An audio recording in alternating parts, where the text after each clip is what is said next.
आज मैं समस्त देशवासियों की तरफ से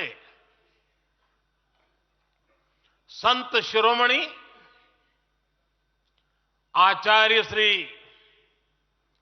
108 पूज्य विद्यासागर जी महाराज को श्रद्धापूर्वक, आदरपूर्वक नमन करते हुए श्रद्धांजलि देता हूं।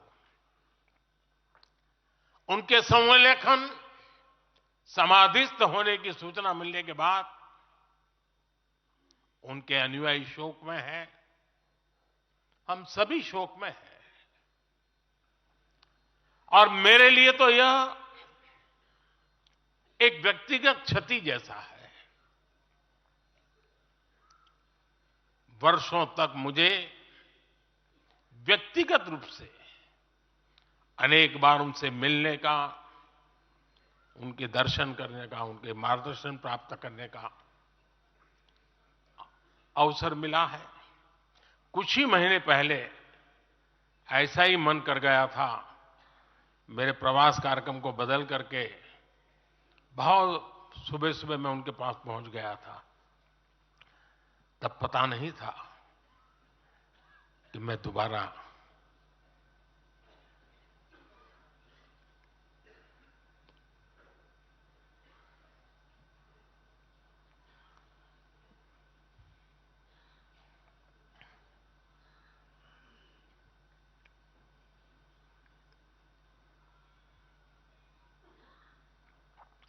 उनके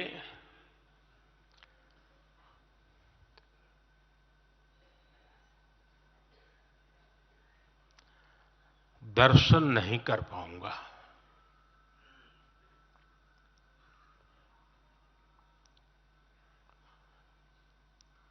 ये मेरा सौभाग्य रहा है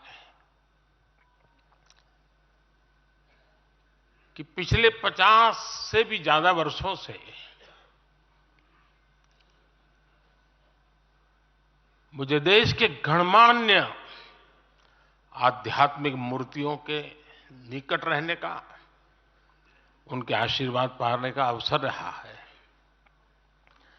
और इसलिए मैं उस आध्यात्मिक जगत की उस शक्ति को भलीभांति जानता हूं, समझता हूं, अनुभव करता हूं।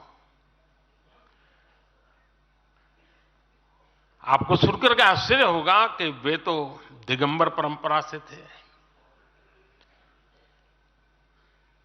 उनका जीवन कैसा होता है हम जानते हैं, लेकिन शायद ही कोई ऐसी महत्वपूर्ण घटना ऐसी नहीं होगी या मेरी तरफ से कुछ महत्वपूर्ण किसी काम में मेरा संबंध आया हो, 24 घंटे के भीतर भीतर उसका एनालिसिस करके मुझे उनका संदेश आता था। यानी कितने जागरूक थे।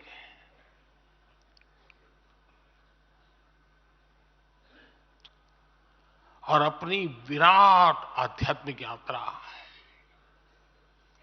और उसके बाद भी वो हम सबको हमेशा प्रेरणा देते रहे हैं।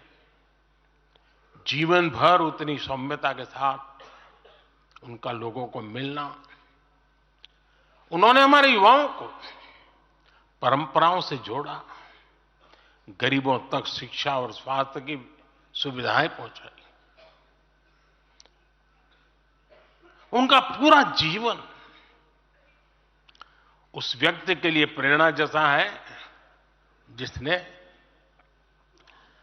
गरीबों और वंचितों के लिए काम करने का संकल्प लिया है। आज जब भारत प्रगति के पथ पर आगे बढ़ रहा है, मुझे विश्वास है कि उनके सिद्धांत और उनका आशीर्वाद ऐसे ही भारत भूमि को प्रेरणा देता रहेंगे।